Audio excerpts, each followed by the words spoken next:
Okay, hi everyone. So again, I wanted to make a quick video showing you how to take a data set, put it into Excel, and then turn that into a scatter plot and find a best fit curve. And then use that best fit curve to do some calculus in Desmos or on paper. So I want to start with the following data sets, and what I want to do is just select two columns at a time. So miles from downtown and monthly rental price is where I'll start. So I select these two columns, and I hit insert, and then I need to insert a chart, and I want to insert a scatter plot. So that's this decal right here. So there's a scatter plot. Notice that the x values are going from 0 to 9, the y values are going from 0 to 3,000. And I can relabel this monthly rental price versus distance from downtown. And then if I click on this and hit plus, I have other options. So I can put in axis titles, and the axis titles would be, well, this is distance from downtown or miles from downtown. And this axis is the monthly rental price. So I highlight that and type in monthly rental price. So this is just if you're putting together a report or something. Someone who isn't actually working with the data knows what the data is telling them. And now you can kind of see that there's a nice pattern to this data. It doesn't look like it's totally random. It's kind of, follows into kind of a nice linear pattern or polynomial pattern. So what you want to do now is select it and go to go right here and hit the plus sign, and then add a trend line, or click on this arrow and go to more options. So again, if I go to format trend line and I click here, I can switch from linear to polynomial, and if I want to see what the equation is for that line, I need to say display equation and display the r squared value. And you can see that if I do a degree 2 polynomial, I have an r squared value of 0.9086. So that's like a 90% match for the data. So then what I can do is go back and click on this trend line, and if I click on the paint can, I can modify different properties about it. Like I can change its color if I wanted to stand out. I could also go from like a dotted line to a solid line if I wanted, or I could make it bigger, whatever. So that's formatting the trend line. And then if you go over here to the 3 bars, then you can format different things. Like I can make it a degree 3 polynomial. And notice that if I go from degree 2, I have like a 90% match, or a 0.90 r squared. And if I go to degree 3, I get a 0.9789. And if I go to degree 4, I get 979. That's really not that much better. So I'm going to stick with a degree 3 polynomial. And then I will copy and paste this into Desmos. So I need to open up Google Chrome.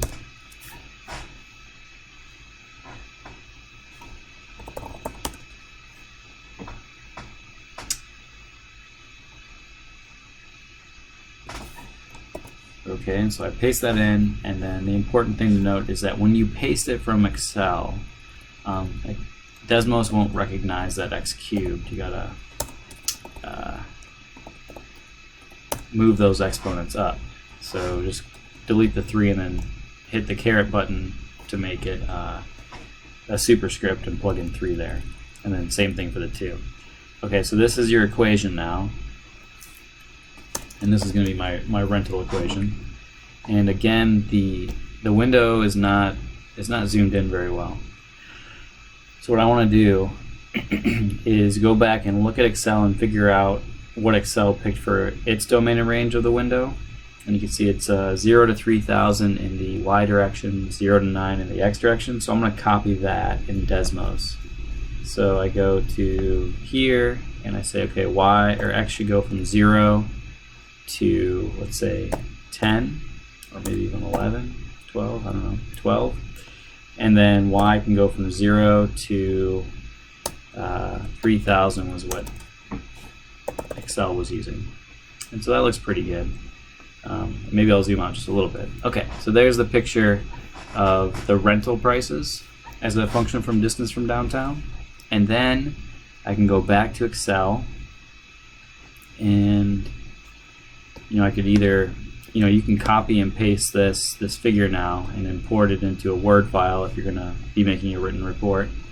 And now what I would like to do is go back and now select column A, and then hold Control and select column C, and now that will have selected A and C, and you can insert a chart, a scatter plot, and that will give you a different chart.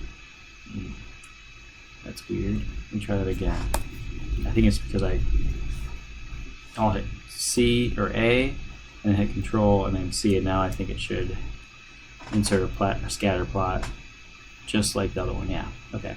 So this is monthly cost to own as a function of distance from downtown. So versus distance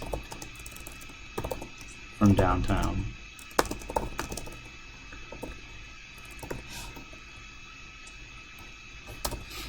Okay, and so again, I could select this data and hit plus and add a trend line, or if I click here and go to more options, then I can go over to the bars option here and go with a polynomial trend line and display the equation.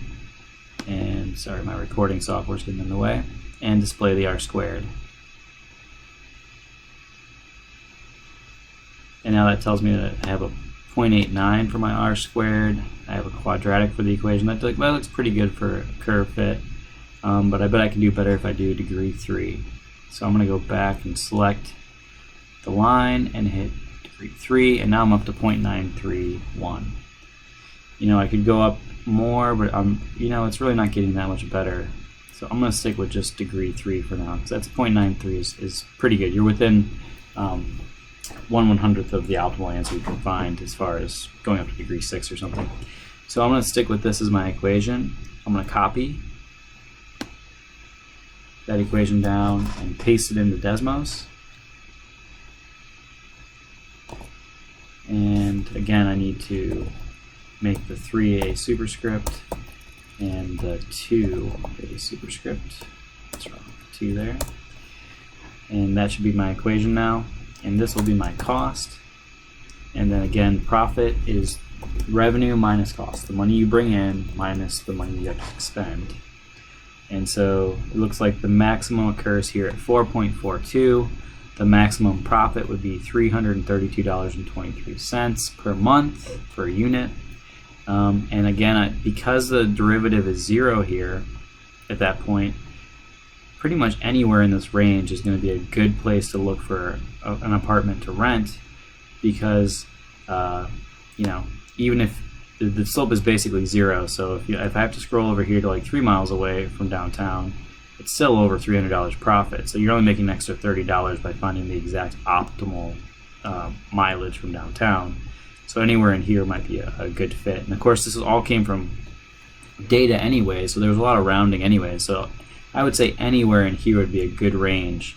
Between 2 and 6 miles would be a good range to shop for an apartment to make money. And you can kind of see that that's the sweet spot where profit or revenue is much larger than profit or cost. Okay, thanks for your time. I'll also do the same thing for a Google Sheets video in a little bit.